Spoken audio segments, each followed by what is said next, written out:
औज़ु बिल्लाहि मिनश शैतानिर रजीम। बिस्मिल्लाहिर रहमानिर रहीम। अल्हम्दुलिल्लाहि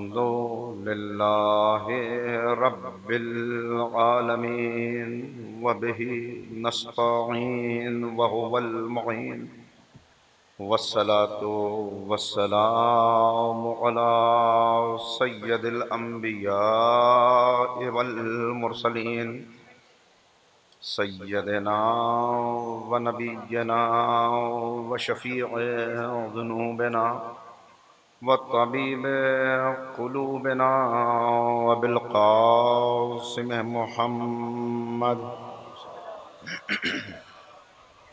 व आलिहि त्वय्यबीन ताहिरीन अल-मासूमीन अल-मज़लूमीन अल-मुंतखबीन अल-मुंतजबीन। अम्मा बअदु फ़क़द क़ाल अल्लाहु तबारक व तआला फ़ी किताबिहिल मजीद व फ़ुरक़ानिहिर रशीद व क़ौलुहुल हक़। बिस्मिल्लाहिर रहमानिर रहीम। कैफ़ तकफ़ुरून बिल्लाहि व कुन्तुम अम्वातन फ़अहयाकुम सुम्मा युमीतुकुम सुम्मा युहयीकुम सुम्मा इलैहि तुरजऊन। सदक़ल्लाहुल अलीयुल अज़ीम। सलवात पढ़े मोहम्मद।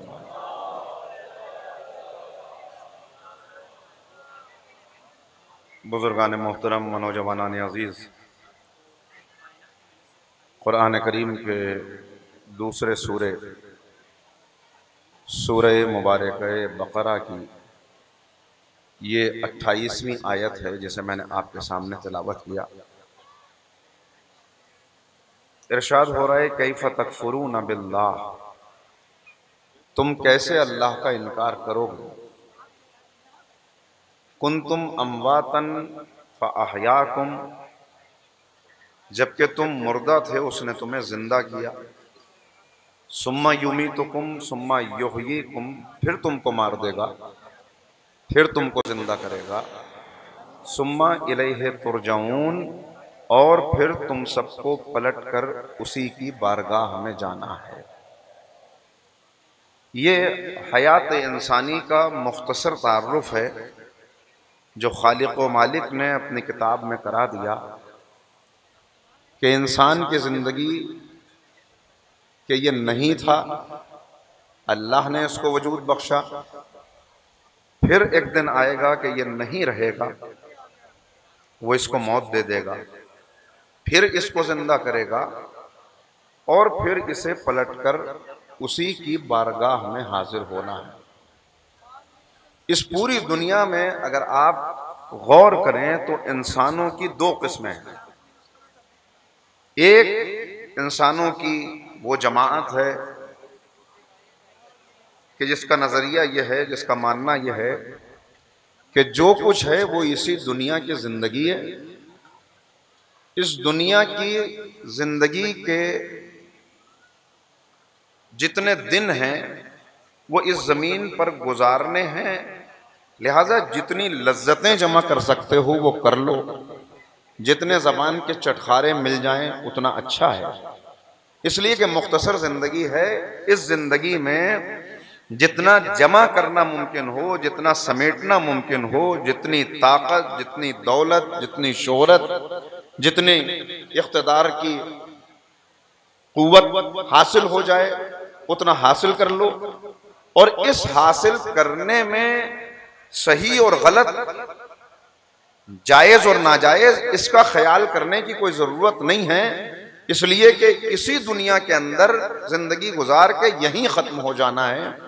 फिर इसके बाद न किसी के सामने हाजिर होना है, न कोई हिसाब है, न कोई किताब है, न कोई फरिश्ता है, न कोई कब्र है, बस यहीं पर खातिमा है।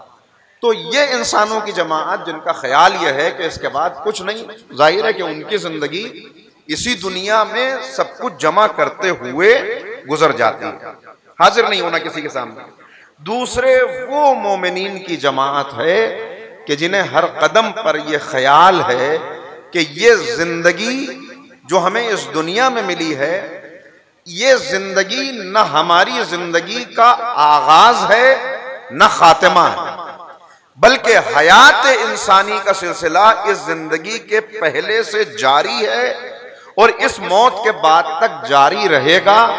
इस पूरी जिंदगी का एक छोटा सा हिस्सा है जो हमें इस दुनिया में गुजारना है, और इस दुनिया में गुजारना, जरा आप मुतवज्जो हो चुके, एक मरतबा जरा मिलकर सलावत पढ़ दें तो बात शुरू हो।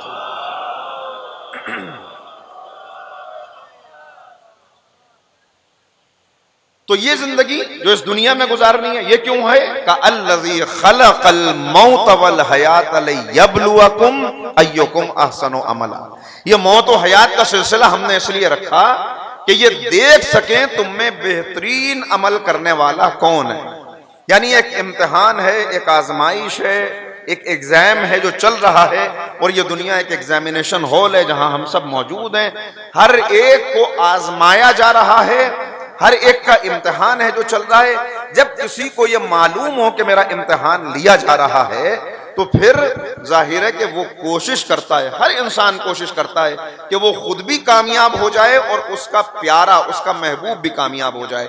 हर बाप चाहता है उसका बेटा कामयाब हो, हर उस्ताद चाहता है उसका शागिर्द कामयाब हो, हर इंसान चाहता है कि वो खुद भी कामयाब हो और जो उसके चाहने वाले हैं वो भी नाकाम न होने पाए। चुनाचे कामयाबी का मेयार हर एक के नजदीक अलग अलग है। जब कामयाबी की राह सामने आती है तो नाकाम कोई नहीं होना चाहता, ये इंसान की फितरत है।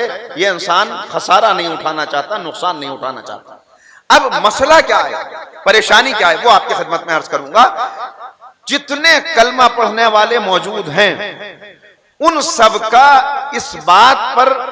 इस बात का इकरार तो करते हैं, बल्कि बात को यहां से जरा सा और आगे बढ़ाऊं और एक मरतबा जरा मिलकर सलावत पढ़ें मोहम्मद वाले में।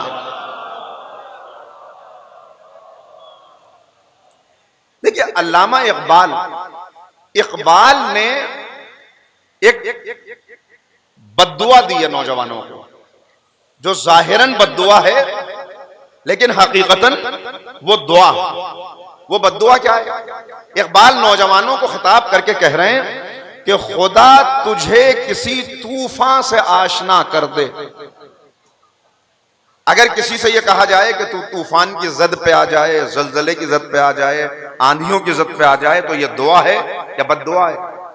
तो क्या कह रहे हैं? खुदा तुझे किसी तूफान से आशना कर दे कि तेरे बहर की मौजों में इस्तराब नहीं। क्यों तुझे तूफान से आशना कर दे? इसलिए कि तेरी जिंदगी एक ऐसी पुरसुकून जिंदगी है कि जिसमें जैसे मौजों में तलातुम होता है, ऐसा कोई तलातुम नहीं है। तेरे बहर की मौजों में इस्तराब नहीं, पुरसुकून जिंदगी है, राहत से भरी हुई जिंदगी है।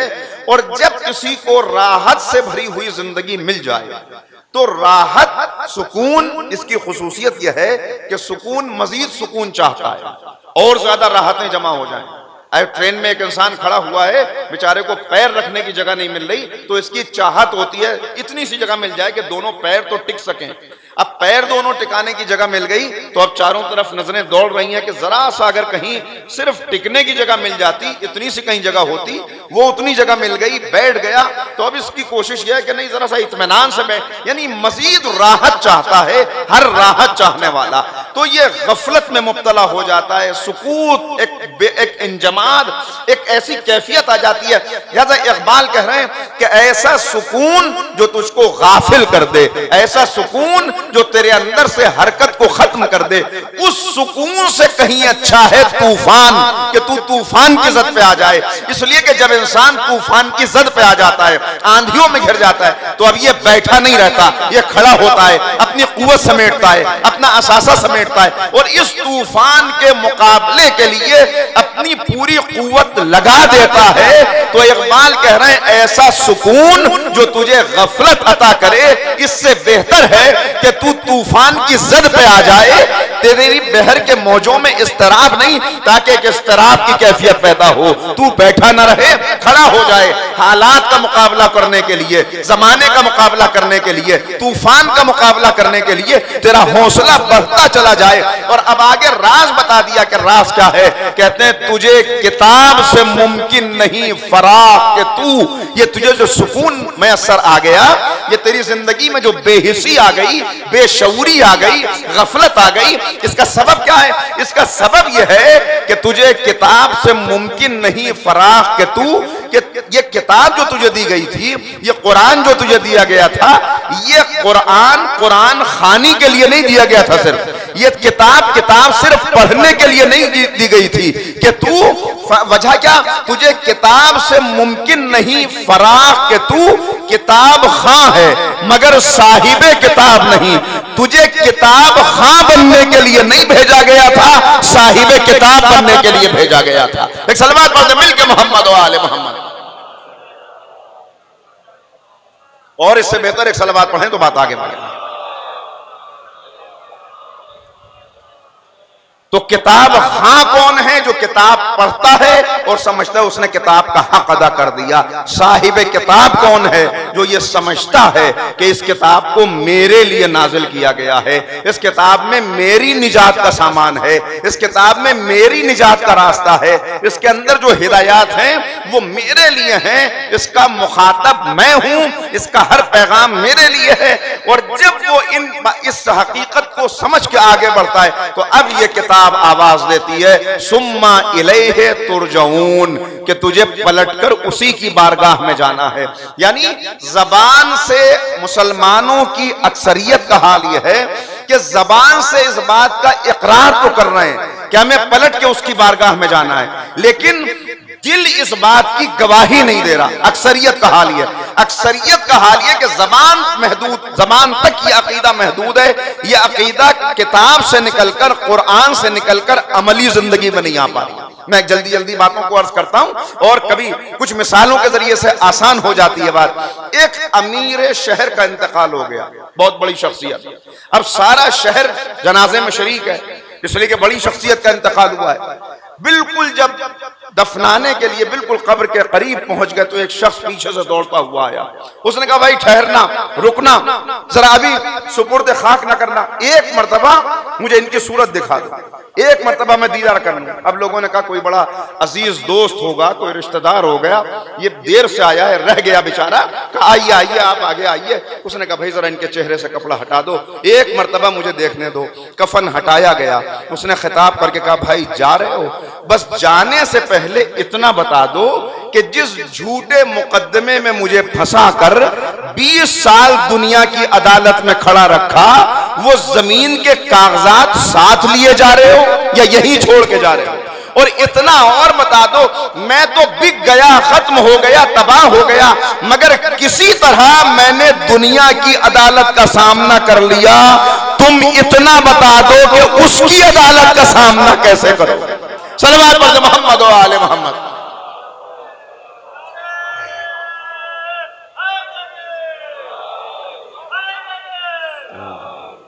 तो ये असल मसला, अल्लाह सल्ली अला मुहम्मद, ये असल मसला है कि इंसान जब इस अकीदे पर दिल की गहराइयों से यकीन कामिल रखे कि उसकी बारगाह में हाजिर होना है, ये सिर्फ जबान तक न रहे कि उसकी बारगाह में हाजिर होना है, बल्कि यह अकीदा। इसीलिए इस्लाम बार बार दावत देता है, बार बार पुकारता है। इस्लाम कहीं हमसे ये नहीं चाहता कि आप इस दुनिया को छोड़ दें, इस दुनिया को तर्क कर दें, इसलिए कि दुनिया मज़रअतुल आखिरा, आखिरत की खेती ये दुनिया है। इसी दुनिया के जरिए से आखिरत हासिल करनी है। लिहाजा दुनिया को बरतते हुए, दुनिया में रहते हुए, दुनिया से गुजरते हुए, दुनिया से साबित कदम अपनी जिंदगी को ले जाते हुए आखिरत का परवाना हासिल करना है।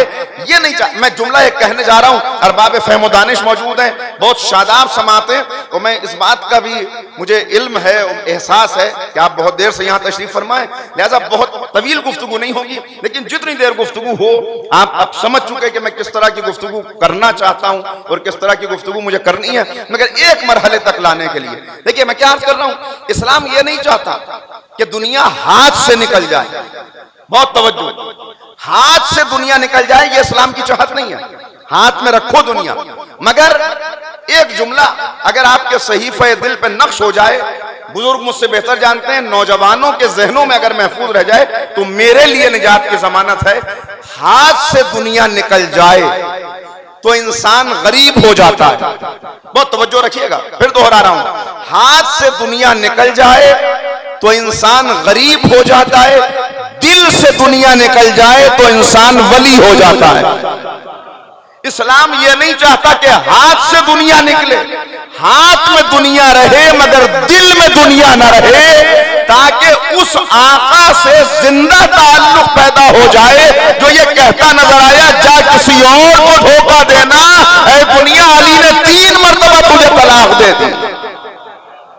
लिहाजा दिल में दुनिया की यही चाहत है इस्लाम की। बार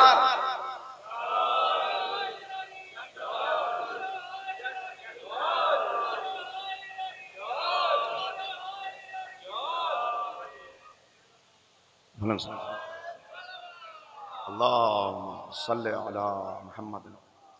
तो असल मसला देखिए, आज मुसलमान का मसला क्या है, मुसलमान का आज मसला क्या है, इसे जो कुछ अल्लाह ताला ने इसे अता किया, कितनी नेमतें हैं जो अल्लाह रब्बुल इज्जत ने हमें अता की हैं। खुद कुरान करीम ने चैलेंज कर दिया इस बात को कि तुम हमारी नेमतों को शुमार नहीं कर सकते। मैं एक जुमला हमेशा कहता हूं कि जब इंसान नेमतों को शुमार नहीं कर सकता तो उनका शुक्र क्या अदा कर सकता? इसके बस में है शुक्र अदा करना? मुमकिन ही नहीं है। एक जरा तसव्वुर करें, सामने की मिसाल दूं ताकि बात वाज़ेह हो। एक लुक़मा दहन तक जाने के लिए कितनी कुव्वतें हैं जो कुदरत ने हमारी खिदमत में लगा दी। सबसे पहले इसको मस किया, लुक़मे को हाथ लगाया तो सबसे पहले इन उंगलियों ने पैगाम दिया, गर्म बहुत है, अभी न खाना। फिर जरा गौर करें, अगर इन उंगलियों में लचक ना हो तो लुक़मा पकड़ नहीं सकता। अगर इस कोहनी के अंदर फोल्ड होने की सलाहियत ना हो तो लुक़मे को दहन तक नहीं ला सकता। और फिर कितनी लेबोरेटरीज हैं कि जिनसे गुजर के एक लुक़मा, सिर्फ एक लुक़मा गले से उतरने में कितनी लेबोरेटरीज हैं कुदरत की कि जहां से ये हो के गुजरता है।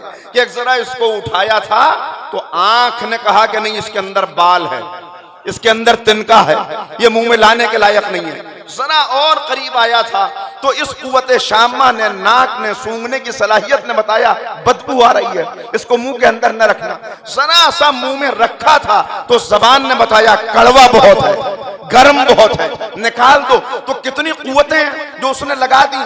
जिसने इतनी कुव्वतें हमारे लिए सर्फ कर दी, हमारे लिए वक्फ कर दी, क्या वो इस लायक नहीं है कि जिंदगी, अपनी इस जिंदगी में से 17 मिनट हर दिन उसकी खिदमत में हाजिर हो के इन नेमतों का इतना शुक्र तो अदा कर ले?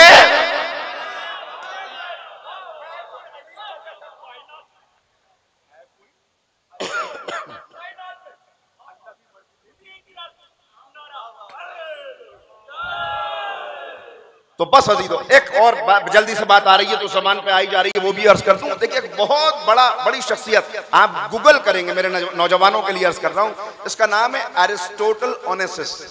एरिस्टोटल ओनेसिस एक शख्स था कि जिसका बड़ा शोहरा हुआ, बहुत बड़ा ताजिर, अपने वक्त का सबसे बड़ा ताजिर करार पाया।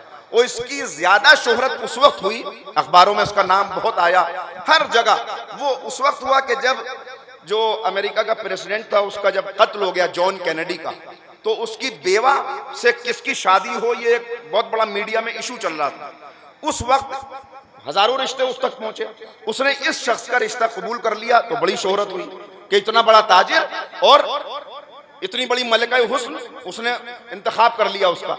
उस वक्त इसका इंटरव्यू लिया कुछ लोगों ने, कुछ चैनल्स ने। बहुत तवज्जो से सुनिएगा, नौजवानों के लिए, बच्चों के लिए खास तौर से ये बात अर्ज कर रहा हूं ताकि जरा सा एहसास पैदा हो। इसका इंटरव्यू लिया गया और इससे ये पूछा सवाल करने वालों ने, आज आप इस मंजिल पर हैं, कितने जहाज हैं जो समंदर में आपके खड़े हुए हैं, दुनिया के हर मुल्क के अंदर आपका बिजनेस है, आप अपने आप को कहां पाते हैं? देखिए, यह है इंसान कि एक जरा सा इसको ताकत हासिल हो जाए, दौलत मिल जाए तो फिरौनियत का दावा करने लगता है, नमरूद बन बैठता है, भूल जाता है। कहता है, इससे सवाल किया, आज आप अपने आप को कहां पाते हैं? इसने जो जवाब दिया वो हेडलाइंस में छपा। इसने कहा मैं अपने आप को वहां पाता हूं कि पलक झपकने की मुद्दत में दुनिया के जिस गोशे से, जिस कोने से जो नेमत चाहूं मैं अपने दस्तरखान पे खींच लाऊं, इतनी देर ना लगे कि पलक झपकने की मुद्दत मैं ले आऊं। बात आई गई हो गई, वक्त गुजर गया, इसकी तो शोहरत बढ़ती गई, इसकी ताकत बढ़ती गई, इसका बिजनेस और ज्यादा बढ़ता गया, यहां तक कि वो वक्त आया कि अब ये ज़ईफ हो गया, अब ये बीमार हो गया और इसको एक बीमारी हुई। वो बीमारी, ये जो हमारी मसल्स है ना, ये जो पलक झपकती है, ये पलक क्या कुदरत का इंतजाम है, कैसा इंतजाम है कुदरत का कि ऐसा वाइपर आंखों के शीशे पर लगा दिया कि अगर ये न झपके तो इंसान का जिंदा रहना मुश्किल हो जाए, देखना मुश्किल हो जाए। लिहाजा ये 17,000 मरतबा 24 घंटे में ये पलकें हम झपकते हैं और आंखों के शीशे पे खराश भी नहीं आने पाती। उसे बीमारी ये हुई कि ये मसल जो यहां का था इसमें खराबी आ गई, ताकत नहीं रही और अब आंखें खोलने पे कादिर नहीं रहा। लिहाजा अब इसको जब आंख खोलनी होती थी तो डॉक्टरों की एक पूरी टीम थी, उसको यहाँ पे टेप लगा के वो चिपकाते थे, बार बार ड्रॉप्स डालने पड़ते थे आंख में। उस वक्त फिर इसका इंटरव्यू हुआ और इससे पूछा, बड़े कामयाब लोग हैं, उन पर एक डॉक्यूमेंट्री तैयार हो रही थी, तो इससे सवाल किया कि आज आप अपने आप को कहां पाते हैं, जबकि आज तो और ज्यादा ताकत बढ़ गई, और ज्यादा दौलत बढ़ गई। इसने कहा आज मुझ पर हकीकत वाज़ेह हो चुकी है, कहा मैं अपना पुराना बयान वापस लेता हूं और आज मैं बताता हूं मैं अपने आप को कहां पाता हूं। कहा मैं अपने आप को आज यहां पाता हूं कि कोई मेरी सारी दौलत ले ले और बस इतनी ताकत दे दे कि अपनी पलकों को अपनी मर्जी से झपक सकूं। गौर कर रहे हैं? तो इंसान को नेमत का एहसास नेमत के छिनने के बाद होता है। जब तक ये दांतों की चक्की चल रही है उस वक्त तक एहसास नहीं कि दांत कितनी बड़ी नेमत है। जब ये गिरने लगे तब पता चलता है। जब तक बीनाई मौजूद है, जब तक हर चीज देखते चले जाएं, तो मसला क्या? मसला यह कि नेमतें उसने इतनी अता कर दी कि उन नेमतों को इंसान शुमार नहीं कर सकता, मुमकिन नहीं उसके लिए। और उन नेमतों के बदले में उसने क्या चाहा? उसने कहा अपने मकसद से हटने ना पाना जिंदगी में। बहुत तवज्जो रखिएगा, अपने मकसद से हटने ना पाना। जब कोई शय अपने मकसद से हट जाती है तो बनाने वाले की नजर में उसकी कदर व कीमत खत्म हो जाती है, उसकी कोई इज्जत बाकी नहीं रहती। सामने की मिसाल दूंगा जो हमेशा देता हूं। यह कलम है जो जेब की जीनत बना हुआ है। कलम का काम है लिखना, इसका मकसद है लिखना। जब तक ये लिख रहा है जेब की जीनत बना, लिखते लिखते रुक गया तो पहले इंसान 2-4 झटके देता है कि शायद अपने मकसद पर पलट आए, और फिर भी वापस ना आए तो कभी हार्ड सरफेस पे चलाता है, दीवार पे चलाता है, और आखिर में गार्बेज में डाल देता है कि तू जेब की जीनत बनने के लायक नहीं, इसलिए कि तूने अपना मकसद खो दिया। बिल्कुल इसी तरह बंदा जब बंदगी के दायरे से निकलने लगता है तो पहले खालिक इसे आजमाइश के झटके देता है कि शायद वापस पलट आए, और अगर फिर भी वापस ना आए तो आवाज आती है जा, अब तू इस लायक नहीं रहा कि तुझसे कलाम भी किया जाए, तुझसे खिताब भी किया जाए। और कुरान पुकार के कहता है वला तकूनु कल्लज़ीना नसुल्लाह फअनसाहुम अनफुसहुम, मत बन जाना उन लोगों की तरह जिन्होंने अल्लाह को भुला दिया। जब उन्होंने अल्लाह को भुलाया तो अल्लाह ने उनको उन्हीं से गाफिल कर दिया। अब ये खुद से गाफिल है, गफलत में जिंदगी गुजार रहे हैं। ये खुद से गाफिल होने का मतलब क्या है? अल्लाह इनको खुद से गाफिल, मुतवज्जे है ना? जरा एक सलवात ऐसी पढ़ें कि जिससे अंदाजा हो कि कितनी देर आप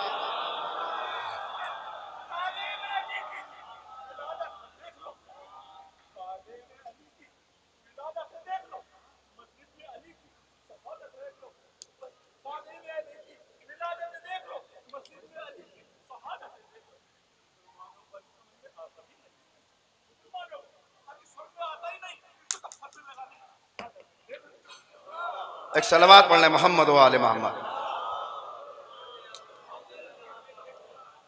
तो गफलत जो मैं आपकी खिदमत में अर्ज करूं, ये गफलत अपने आप से, देखिए बहुत तवज्जो कीजिएगा, क्या कहा कि जब बंदा रब से गाफिल हो जाए तो अल्लाह सजा क्या देता है कि इसको इसी से गाफिल कर देता है। अब ये इसको इसी से गाफिल करना क्या है, इस पे मैं आपकी तवज्जो चाहता हूं। अरबाब फ़हम दानिश मौजूद हैं, अहले इल्म तशरीफ फरमाएं, आवाज दूर तक जा रही है। ये खुद से गाफिल होने का मतलब क्या है कि अल्लाह इसको इसी से गाफिल कर देता है, इसका मतलब क्या है? इसे होश नहीं रहता, बाल बिखरे हुए हैं बना लूं, ये ख्याल नहीं रहता, कपड़ों से बदबू आ रही है बदल लेना चाहिए, ये एहसास नहीं होता, बीमार हो गया तबीब के पास चला जाऊं, ये तवज्जो नहीं करता, क्या ये मतलब है? नहा लूं, इसकी तरफ तवज्जो नहीं होती, क्या नहीं ये मतलब नहीं है, ये मतलब नहीं है, बल्कि खुद से गाफिल होने का मतलब यह है कि इसकी तमाम तर तवज्जोहात का मरकज इसका जिस्म बन के रह जाता है। बालों के लिए बेहतरीन शैम्पू हो, कपड़ा एक से एक उम्दा हो, खुशबू एक से एक कीमती हो, जरा सा अगर बदन पे एक दाना भी हो जाए तो तबीब के पास दौड़ता है, लाखों रुपए खर्च हो जाएं, मगर कहीं कोई बड़ी बीमारी ना हो गई हो, हर चीज का ख्याल रहता है, मगर सारी तवज्जो जिस्म की तरफ हो जाती है और ये भूल जाता है कि मैं सिर्फ जिस्म नहीं हूं, बल्कि इस जिस्म के अंदर एक और गौहर है, वही गौहर आबदार मुझे कीमती करता है, जिसका नाम रूह है। ये रूह को भूल जाता है और जिस्म का बंदा बन के रह जाता है, ये आखिरत को भूल जाता है और दुनिया का बंदा बन के रह जाता है। यानी इसे अपनी तख्लीक का मकसद याद नहीं रहता। अब मकसद तख्लीक क्या है? बहुत तवज्जो, तख्लीक का मकसद क्या है? उसने बता दिया, तुम्हारी जिंदगी का एक मकसद है, इस मकसद को फरामोश न करना। वो मकसद क्या है? का वमा खलक़तुल जिन्न वल इंसा इल्ला लियअबुदून, हमने तुमको नहीं पैदा किया मगर अपनी इबादत के लिए। अब मैं इसमें देखना चाहता हूं कि आप बातें पहुंच रही हैं, आप बेदार हैं, बेदारी के साथ सुन रहे हैं, जरा तवज्जो के साथ में। क्या कहा? हमने नहीं पैदा किया मगर इबादत के लिए। तो बात वाज़ेह हुई, हमें किस लिए पैदा किया गया? इबादत के लिए। और इबादत का मतलब क्या है? जो इबादत का महदूद तसव्वुर हमारे जहन में मौजूद है वो क्या है? का इबादत का मतलब जैसे ही लफ्ज इबादत जबान पे आया, जहन में कुछ नुकूश उभरे, हाशिया ख्याल में कुछ तसव्वुरात आए। इबादत यानी मस्जिद, मुसल्ला, तस्बीह, तिलावत। और पैदा किस लिए किया? इबादत के लिए। जैसे ही मैंने कहा इबादत, आपने कहा मस्जिद, मुसल्ला, यानी इबादत महदूद कर दी हमने मस्जिद और मुसल्ले तक। अगर मफहूम इबादत यही है तो कुरान कह रहा है तुम्हें पैदा किया इबादत के लिए।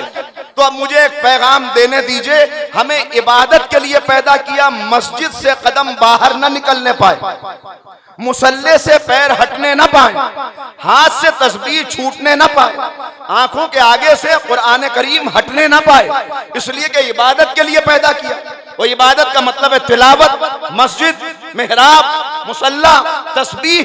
तो अगर मैं ये कह के चला जाऊं कि भाई हमें इबादत के लिए पैदा किया, लिहाजा तिजारत न कीजिएगा, इबादत के लिए पैदा हुए, मुलाजमत न कीजिएगा, इबादत के लिए पैदा हुए, ज़राअत न कीजिएगा, सियासत न कीजिएगा, कुछ न कीजिएगा, इबादत के लिए पैदा किया गया। क्या आप मेरी इस बात को तस्लीम कर लेंगे कि भाई कल से ना तिजारत करनी है, ना ज़राअत करनी है, ना इबादत करनी है, ना सियासत करनी है, बस इबादत करनी है? और इबादत का मतलब कि बस मैं बैठ जाऊं एक जगह, काबिल कबूल है ये बात?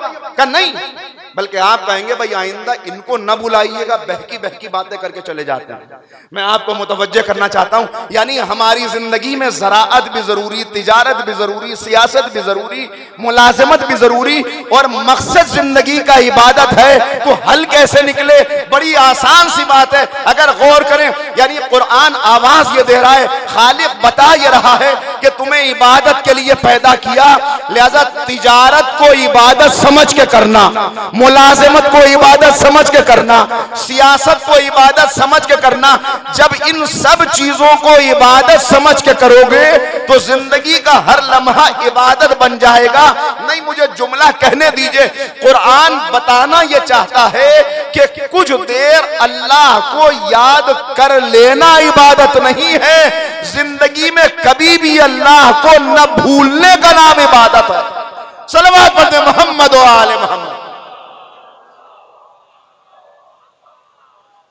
जब इस मरहले पर जिंदगी पहुंच जाए कि हर लम्हा मकसूद रज़ाए इलाही हो, जब इंसान अपने मकसद को वाज़े रखे, तो अब इसकी जिंदगी इस एतबार से गुजरती है, अब इस एतबार से नहीं आपके जहन करीब आ जाए, अब इस एतबार से जिंदगी गुजरती है कि इसकी जिंदगी के एक एक लम्हे के इबादत होने की जिम्मेदारी कुरान करीम लेता है। और जब बंदा मैदान में आके तलवार चलाता है तो एक ज़रबत इबादत सकलों से अफजल हो जाती है।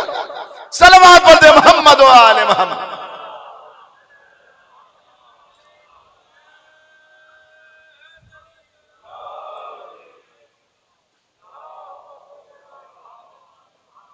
ये बिस्तर पर लेट जाए तो इसका सोना इबादत हो जाता है, ये मैदान में आ जाए तो इसका तलवार चलाना इबादत हो जाता है। इस लम्हे ये है वो अजीम शख्सियत जो तुम्हारे लिए नमूना अमल है कि तुम्हें उस मरहले तक पहुंचना है कि जिंदगी का हर लम्हा इबादत बनता चला जाए। मगर क्या ये आसान है? ये आसान नहीं। आज हम कहाँ हैं?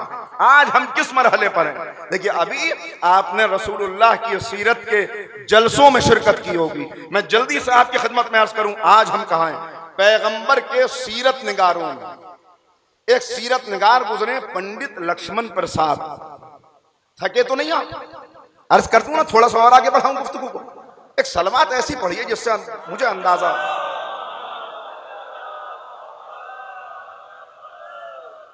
पैगंबर के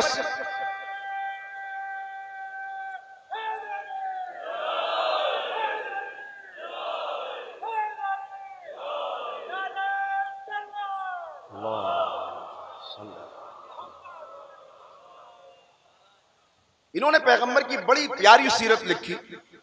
और वो सीरत ये नौजवानों के लिए और बच्चों के लिए अर्ज कर रहा हूं। देखिए, जरा गौर कीजिएगा और अपने आप से हम सवाल करें, हर एक अपने आप से पूछे, मैं जिस नबी का उम्मती हूं, क्या मैंने उसकी सीरत पे कोई एक किताब पढ़ी है? पैगंबर की सीरत पे एक किताब कोई पढ़ी है?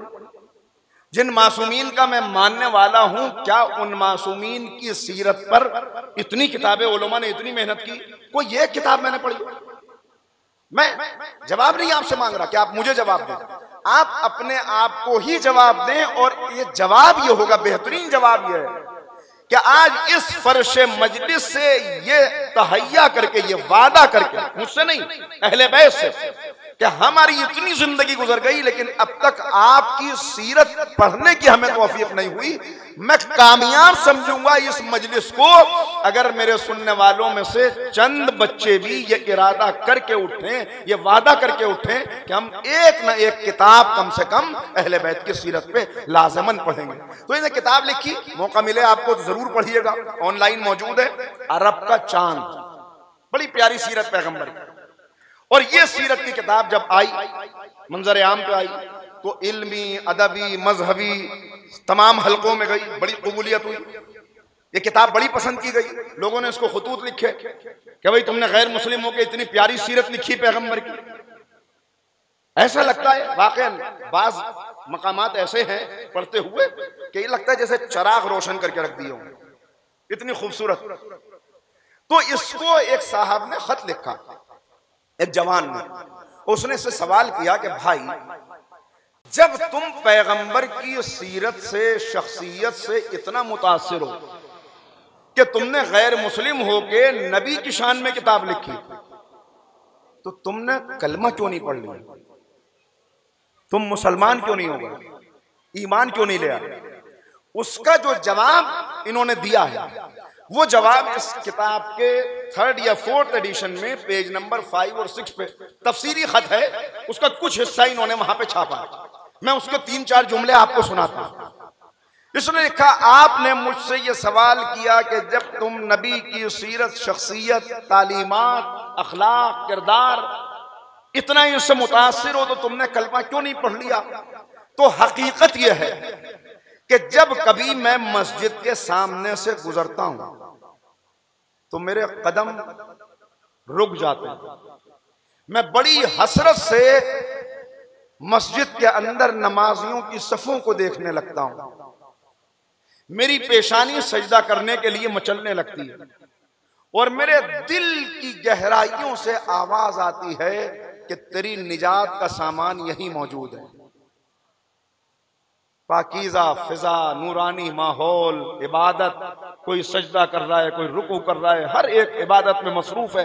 का ये सब देख के मेरे अंदर से भी आवाज आती है कि बस यही तेरी निजात का सामान है। मगर, बहुत तवज्जो का, मगर जब मैं मस्जिद से चंद कदम आगे बढ़ता हूं और मुसलमानों को उनकी अमली जिंदगी में देखता हूं, इनके बाजारों में देखता हूं, चौराहों पर देखता हूं, तो मैं अपने आप से ये कहता हूं कि अगर नमाज पढ़ लेने से, रोजा रख लेने से और काबे का तवाफ कर लेने से कोई फरिश्ता बन सकता तो ये सब के सब फरिश्ते होते।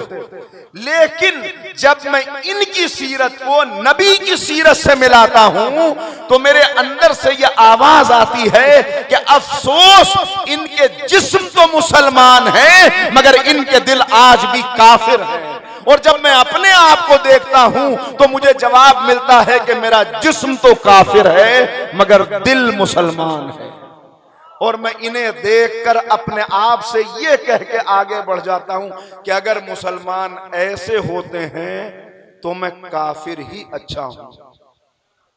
एक गैर मुस्लिम ने आईना दिखाया है, एक गैर मुस्लिम ने बताया है कि तुम अपनी अमली जिंदगी में क्या हो।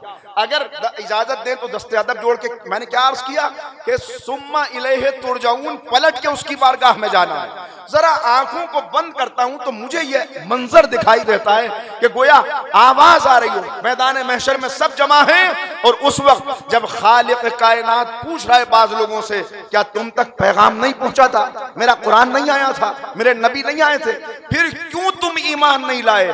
तो अजब नहीं, उनमें से बहुत से लोग ये जवाब देते नजर आए कि तेरे नबी की शख्सियत से हम मुतासिर थे, तेरा कुरान हमें अपनी तरफ बुलाता था, कुरान अपनी तरफ खींचता था, मुसलमान कुरान से दूर कर देते थे।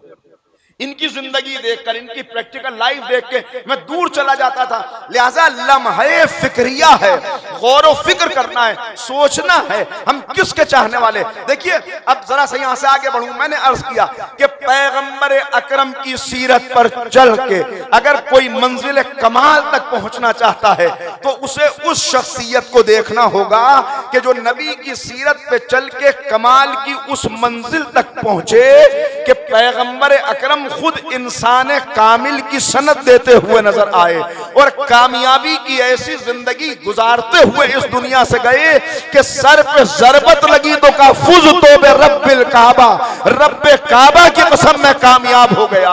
या अली, आप कब कामयाब नहीं थे? आप तो जिंदगी के हर लम्हे में कामयाब थे, लेकिन वक्त आखिर सर पे जरबत खा के ये पैगाम देना कि मैं कामयाब हो गया, ये दलील थी कि जिंदगी के किसी एक शोबे में कामयाब होने को कामयाबी नहीं कहते। जिसकी जिंदगी का हर लम्हा कामयाब हो वो कामयाब होने का दावा करता हुआ इस दुनिया से जाता है। अब अगर एक जिंदा ताल्लुक आका से पैदा हो जाए, आखिर कलाम, मुझे एहसास है कि वक्त बहुत ज्यादा नहीं है मगर बस इतना, जरा गौर करें हमारा अमीरुल मोमिनीन से रिश्ता क्या है। देखिए इन्हीं के नुकूश कदम है कि जिन पे चलते हुए हम मंजिल कमाल तक पहुंच सकते हैं। हमारा ताल्लुक क्या है? मौलाए कायनात से चाहने वालों के जो रिश्ते हैं वो तीन रिश्ते हैं। अली के जो बंदों से ताल्लुकात हैं वो तीन तरह के हैं।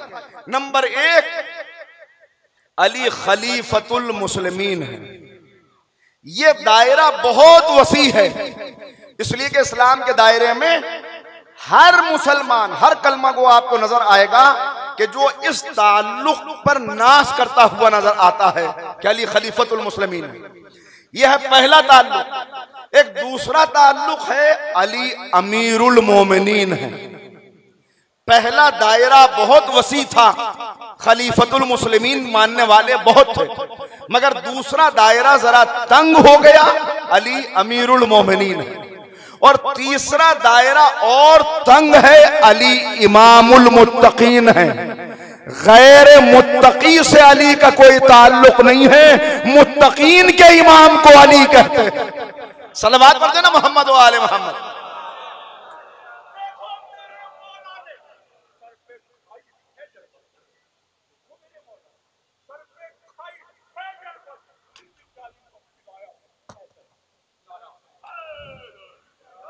ये जिंदा ताल्लुक जब पैदा हो जाए, ये जिंदा ताल्लुक क्यों नहीं पैदा हो पा रहा था, बहुत तवज्जो कीजिएगा, ये जिंदा ताल्लुक क्यों नहीं पैदा हो पा रहा था।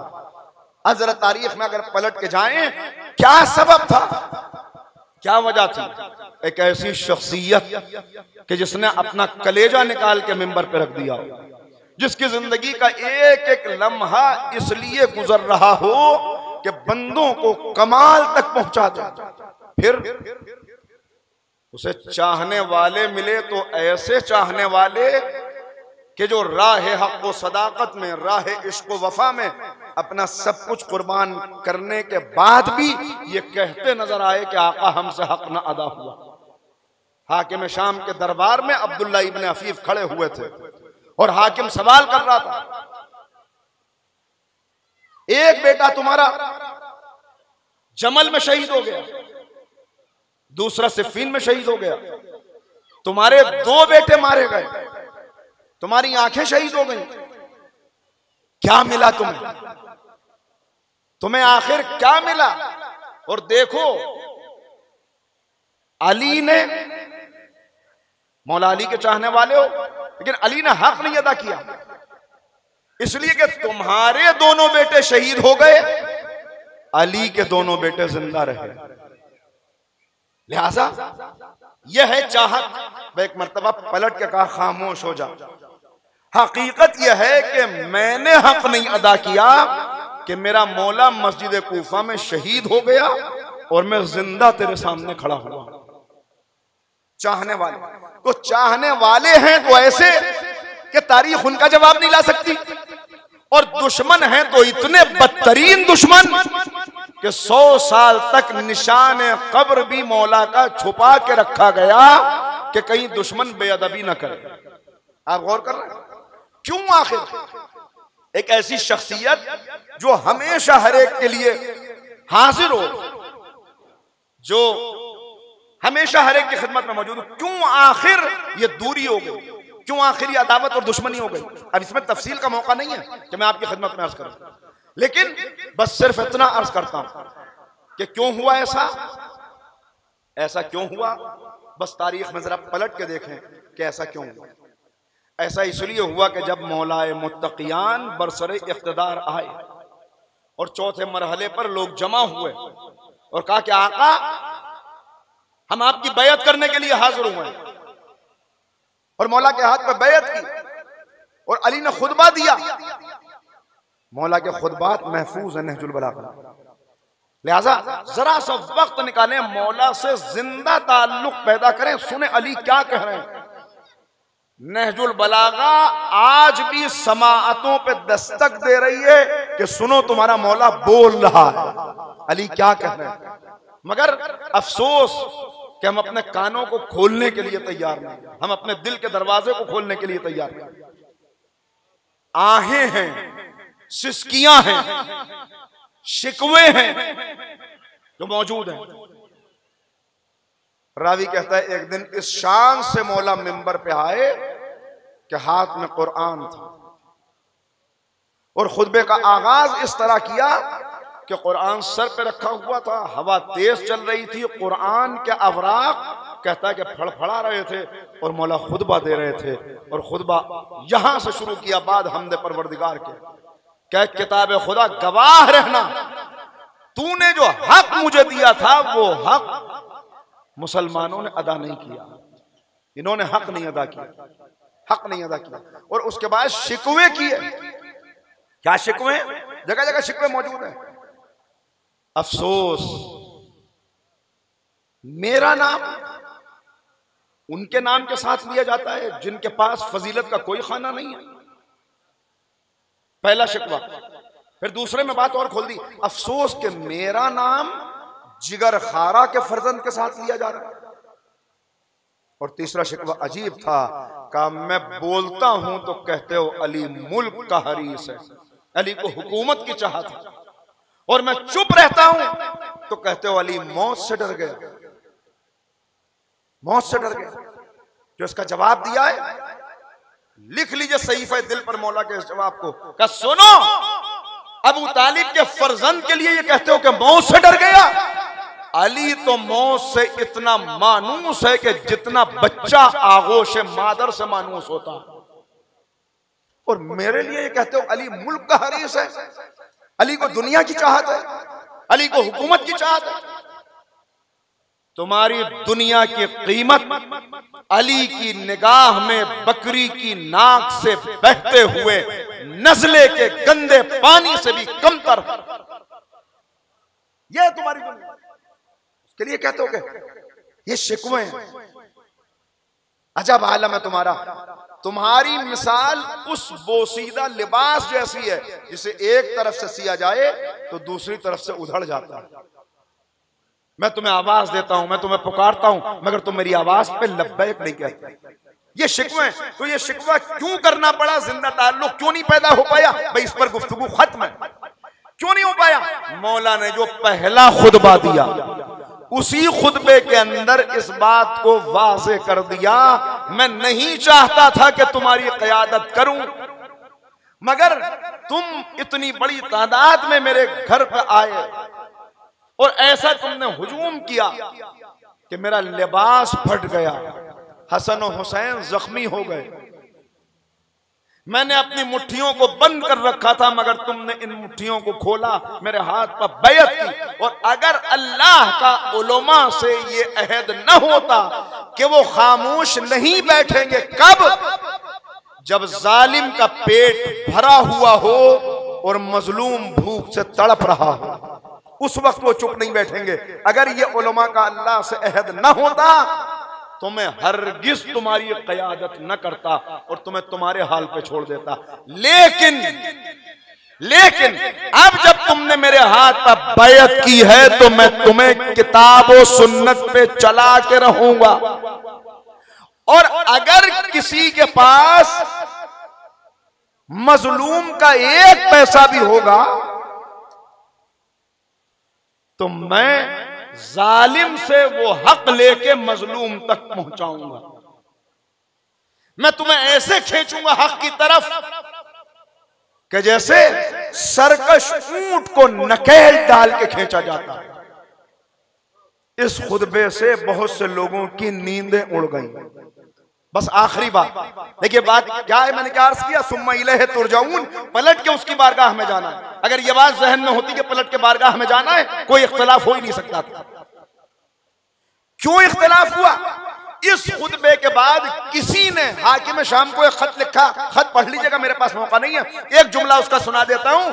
कहा आज जो अली ने खुतबा लिख दिया है उससे मेरी समझ में यह बात आ गई है जो मैं तुझको बता रहा हूं कि याद रख, अली तुझसे मजलूमों का हक ऐसे लेके रहेंगे कि जैसे लकड़ी से छिलका उतार लिया जाता। अली तुझे बैठने नहीं देंगे खामोशी से। ये पैगाम पहुंचा, ये बातें आई। अब क्या हो? अब जमा हो के लोग आए। बस दो मंजर दिखा रहा हूं और इजाजत, सिर्फ दो मंजर। एक मर्तबा खुतबा दिया, दूसरी मर्तबा खुतबा दिया, तीसरी मर्तबा यही गुफ्तगू बार बार दोहरा रहे मौला। और उसके बाद वो वक्त आया कि जब तकसीम का वक्त आया कि बैतुल माल कैसे तकसीम किया जाए। बहुत पीछे जाने का वक्त नहीं है, सिर्फ एक इशारा, तकसीम कैसे हो रहा था अब तक। देखिए, इस्लाम ने सबको बराबरी का दर्जा दिया। तुम्हारे नजदीक जबान, इलाका, रंग, नस्ल, ये सब मेयार है बुलंदी का, बरतरी का, मगर अल्लाह के नजदीक बस एक मेयार है, इन्ना अक्रमकुम इंदल्लाहि अतकाकुम। जो तकवे में ज्यादा है बस वही बुजुर्ग है, वरना सब बनी आदम है, सब का हक एक है। इस्लाम के अंदर सबको बराबर का हक मिलेगा। लेकिन तकसीम कैसे हो रहा था बैतुल माल अब तक का? ये बद्र के सिपाही हैं, उस वक्त ईमान लाए थे, लिहाजा इनको 5000 मिलेंगे। ये उहुद वाले हैं, इनके बाद ईमान लाए, इनको 4000 मिलेंगे। ये खंदक वाले हैं, इनको 3000 मिलेंगे। और ये आम मुसलमान है, इसको 300 मिलेंगे। 5000, 4000, 3000 और ये आलम था। आप गौर कर, ये आलम था का ये रसूल की बीवियां हैं, अजवाज हैं, इनको 10,000 मिलेगा, मगर एक ज़ौजा का ऊंचा मर्तबा है, उनको 12,000 मिलेंगे। ये तफरीक थी मर्दों और औरतों में, ये तखरीफ थी जो कर दी गई थी, जिसका नतीजा आपके सामने कि क्या था कि तबके बन गए। ये बड़े दर्जे वाले हैं, ये छोटे दर्जे, ये 5,000 वाले हैं। ये 5,000 वाला कैसे चलेगा मुआशरे में 300 वाले के मुकाबले पर? 4,000 वाला कैसे चलेगा?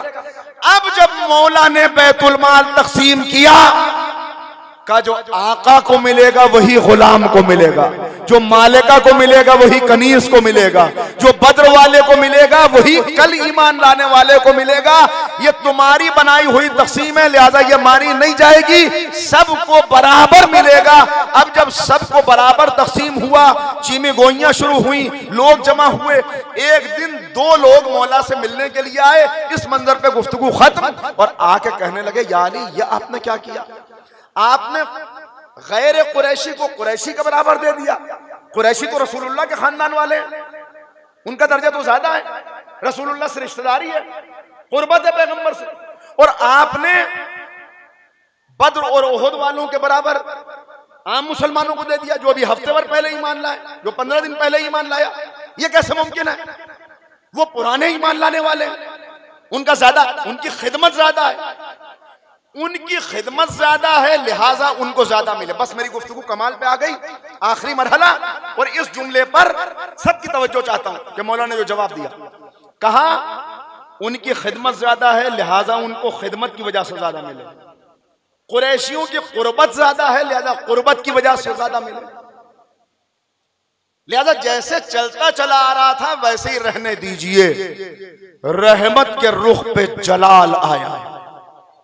एक मर्तबा कहर आलूद निगाहों से मौला ने उन दोनों को देखा और कहा, क्या कहते हो? उसकी खिदमत ज्यादा है और उसका ताल्लुक रिश्तेदारी ज्यादा है, क्या कुर्बत की बुनियाद पे उन्हें ज्यादा दे दूं, खिदमत की बुनियाद पे उन्हें ज्यादा दे दूं? और अब जो जुमला मौला ने कहा, इस फलक के नीलगू के नीचे अली और औलाद अली के अलावा किसी को हक नहीं कि ये जुमला कह सके। मैं एक मर्तबा पलट के कहा कि तुम उनकी कुर्बत की बात करते हो, उनकी खिदमत की बात करते हो, बताओ क्या उनकी कुर्बत मुझसे ज्यादा है? क्या तारीख में कोई अली से ज्यादा भी रसूल का करीबी है और अली से ज्यादा भी किसी की इस्लाम में खिदमत है? मगर जब बैतुल माल बटेगा तो जितना कंबर को मिलेगा उतना ही अली को भी मिलेगा।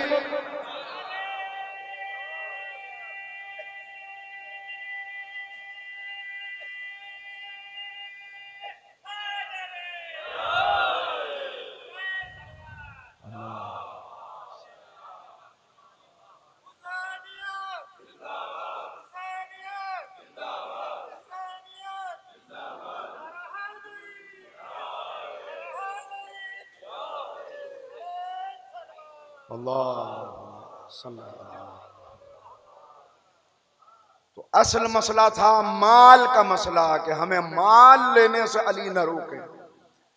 यानी चलिए आगे आप जैसा चाहे कर लीजिएगा, लेकिन अब तक जो ले चुका उसको छोड़ दीजिए, उसको छोड़ दीजिए। का याद रखो, अगर इस माल से, पहले तो एक जुमला कहा का सुनो, अगर ये मेरा जाती माल होता तब भी मैं इसी तरह मुसलमानों में तकसीम करता, और ये माल तो मालुल्लाह है, ये तो अल्लाह का माल है, ये कैसे? अब जिंदा ताल्लुक कब पैदा होगा? बस आखिरी बात, झगड़ा किस बात का था? मौला कह रहे थे मजलूम का जो हक ले रखा है पहले वो दो, तब मेरे पास आओ। ये कह रहे थे या अली हम वहां चले जाएंगे जहां दस्तरखान की लज्जतें हैं, आपका साथ छोड़ देंगे मगर माल वापस नहीं करेंगे। दस्ते अदब जोड़ के अर्ज कर रहा हूं, अब जो अपने सगे भाई का हक मारे हुए बैठा है, क्या वो अली से जिंदा ताल्लुक पैदा कर सकता है? क्या जिसने अपने पड़ोसी का हक नहीं अदा किया वो मौला से जिंदा ताल्लुक पैदा कर सकता है? अजीजों, बस एक जुमला कह रहा हूं, इस जुमले को इस पूरी तकरीर का माहसल समझ के अपने ज़हनों में महफूज कर लीजिएगा। रब्ते मसाइब के लिए अर्ज कर रहा हूं ये जुमला। याद रखें कितने ऐसे लोग हैं जो कलमा पढ़ के बड़े मुकद्दस लिबास पहन के दिन भर लोगों की जिंदगियां जहन्नम बनाए रखते हैं। दिन भर लोगों की जिंदगी जहन्नम बना के रात की तन्हाई में मुसल्ला बिछा के लंबे लंबे हाथ उठा के कहते हैं पालने वाले मुझे जन्नत दे दे, मुझे जन्नत दे दे। एक जुमला कहना चाह रहा हूं, लोगों की जिंदगी जहन्नम बना के जन्नत की दुआ करने से जन्नत नहीं मिलेगी। आप लोगों की जिंदगी जन्नत बना दीजिए, अल्लाह यहां भी आपको जन्नत दे देगा, आखिरत में भी जन्नत अता कर देगा। अली के रास्ते पर आ जाएं। रसूलुल्लाह के दुश्मनों पर हम लानत करते हैं और कहते हैं उसने तौहीन कर दी, उसने खाका बना दिया, तौहीन आमेज खाके बना दिए, कार्टून बना दिए। मैं सिर्फ एक जुमला कहता हूं, किस में जुर्रत है जो रसूल आजम की तौहीन कर सके? अरे उस हस्ती का कोई तौहीन आमेज खाका क्या बनाएगा जिसका अल्लाह ने साया नहीं बनाया? तौहीन रिसालत वो नहीं कर रहे, उनकी तौहीन नहीं है। इसलिए कि पैगंबर अकरम के सामने आके भी गिलाजत डालते थे, कांटे पे चलाते थे, क्या क्या नहीं था जो पैगंबर के लिए किया। तो उनकी तौहीन का बाद में देखा जाएगा, उसका सवाल बाद में। असल तौहीन रिसालत वो करता है जो नबी का कलमा पढ़ के अबू लहब के रास्ते पे चल रहा है, जो पैगंबर की नात पर झूमता है। अकबर इलाहाबादी का एक शेर है जिस पे गुफ्तगू खत्म है, 3-4 मिनट मसाई।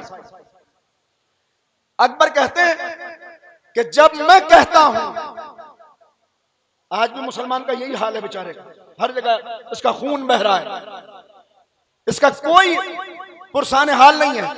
कहता हूं कहते हैं जब मैं कहता हूं कि ऐ अल्लाह मेरा हाल देख, हुक्म आता है कि अपना नामे आमाल देख,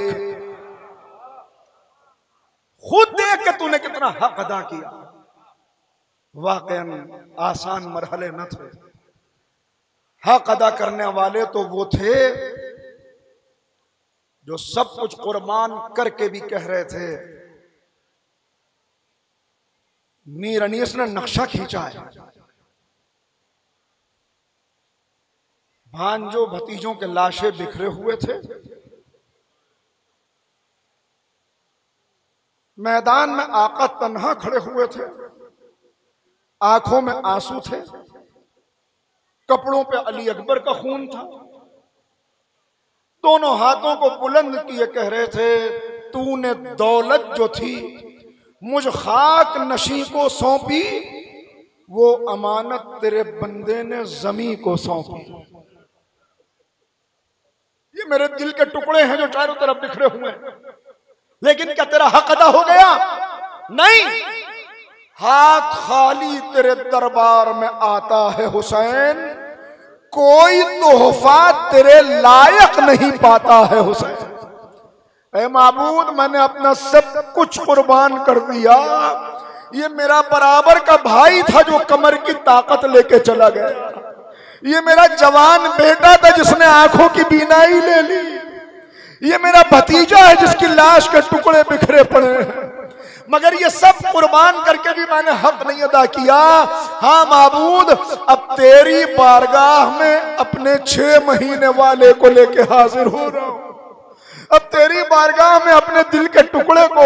अजीजों बड़ा मुश्किल है, जरा तसव्वुर कीजिएगा, एक छोटा छोटा बच्चा, एक नफसियाती बात करना चाहता हूं और बस गुफ्तगू खत्म। गोद के बच्चे के, शीरखार बच्चे के अगर चोट लग जाए तो क्या होता? अगर चोट लग जाए तो सबसे पहले माँ या बाप उसे अपने सीने से लगा लेते हैं। ऐसा तीर लगा अली असगर के, इमाम कहते हैं पांचवें इमाम का जुमला है कि ऐसा तीर था कि जिसने असगर को ज़िबा कर दिया। ज़िबा कर दिया, कैसे ज़िबा किया? मिनल उज़्न इलल उज़्न, एक कान से दूसरे कान तक बच्चा ज़िबा हो गया। आसान मरहला नहीं था।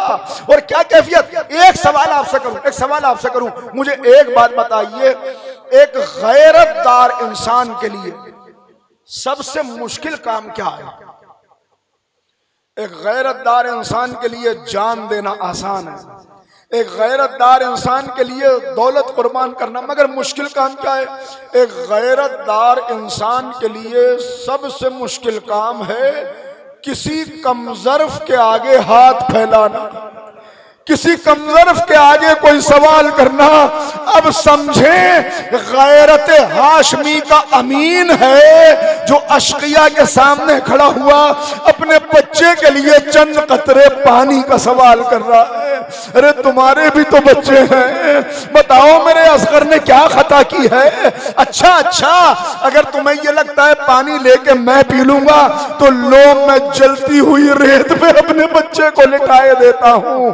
असगर तड़पने लगे, फौज में कोहराम बपा हुआ। हाँ, हम हुसैन के बच्चे को जरूर पानी पिलाएंगे। अजीजों, बड़ी अजीम शख्सियत है, बड़ी अजीम शहादत है जनाब अली असगर की शहादत। सुनिएगा, छठे इमाम से रिवायत है जिस पे गुफ्तगू तमाम कर रहा हूं। इमाम फरमाते हैं कि जब ये रजत के वाकयात में ये वाकया इमाम के हवाले से शेख अब्बास कुम्मी ने लिखा कि रसूलुल्लाह का दरबार लगा हुआ होगा और उस वक्त आने वाले अपनी सुनवाई लेके आएंगे, फरियाद लेके आएंगे कि अचानक आवाज आएगी, सब हट जाओ। एक बीबी अपनी फरियाद लेके आ रही है, एक बीबी अपनी फरियाद लेके आ रही है, सब हट जाएंगे तो एक बीबी इस आलम में दाखिल होंगी कि उनकी आगोश में एक बच्चा होगा, उनकी आगोश में एक बच्चा होगा। आके आवाज देंगी, या रसूल अल्लाह, खदीजा का सलाम, या रसूल अल्लाह, मैंने अपना सब कुछ इस उम्मत पे कुर्बान कर दिया, मगर जरा देखिए तो सही, इस उम्मत ने मेरी फातिमा के साथ क्या किया। रसूलुल्लाह सवाल करेंगे हमें बताने के लिए, ए खदीजा, ये तुम्हारी आगोश में किस बच्चे का जनाजा है? या रसूलुल्लाह, ये मेरी फातिमा का मोहसिन है, मैं अपने मोहसिन की फरियाद लेके आई हूं। बस जैसे ही बीबी ये कहेंगी, सारों कतार पैगंबर रोएंगे और उसके बाद कहेंगे, खदीजा, अगर ये मोहसिन है तो फातिमा खुद क्यों नहीं लेके आई? फातिमा खुद क्यों नहीं लाई? जनाब खदीजा रोने लगेंगी, या रसूल अल्लाह, फातिमा की आगोश भी खाली नहीं, फातिमा की आगोश में एक 6 महीने वाला कौन? रबाब के दिल का टुकड़ा। अल्लाह अल्लाह, अरे एक तीर, ये कैसा तीर था कि जिसने असगर के गले को छेद डाला। अभी गहवारा आपके सामने आएगा, दुआएं कर लीजिएगा, इसलिए कि बाबुल हवाइज के मसाइब हैं, शहीद की बारगाह है, बाबुल हवाइज का जिक्र है, गहवारे के तवस्सुल से मांग लीजिएगा, अली असगर का तवस्सुल से मांग लीजिएगा। आखिरी जुमले अजीजों सुनेंगे।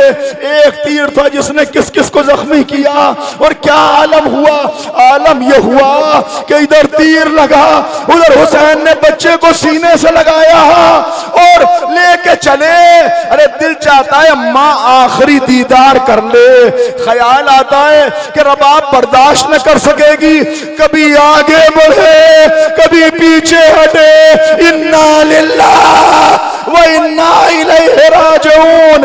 रज़ा तसदीकन बिक़ज़ाइही व तस्लीमन लिअम्रे। आखिरी मंजर, उसके बाद जुल्फ़िकार से एक नन्ही सी कब्र खोदी, 6 महीने वाले को लिटाया। मैं आपसे एक सवाल करूं, इतना बताइए, जब जनाजा कब्र में उतार दिया जाए तो आप क्या करते हैं? तख्ते रखते हैं। ये तख्ते क्यों रखते हैं? ताकि मिट्टी बराह रास्त जिस्म पे न पड़े।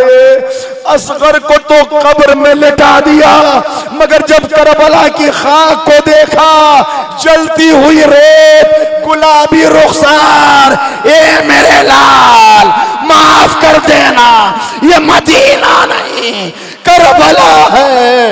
ए असगर, तेरा बाबा वो कहवार आया, इस्तकबाल कीजिए, रब जनाब रबाब को पुरसा दीजिए।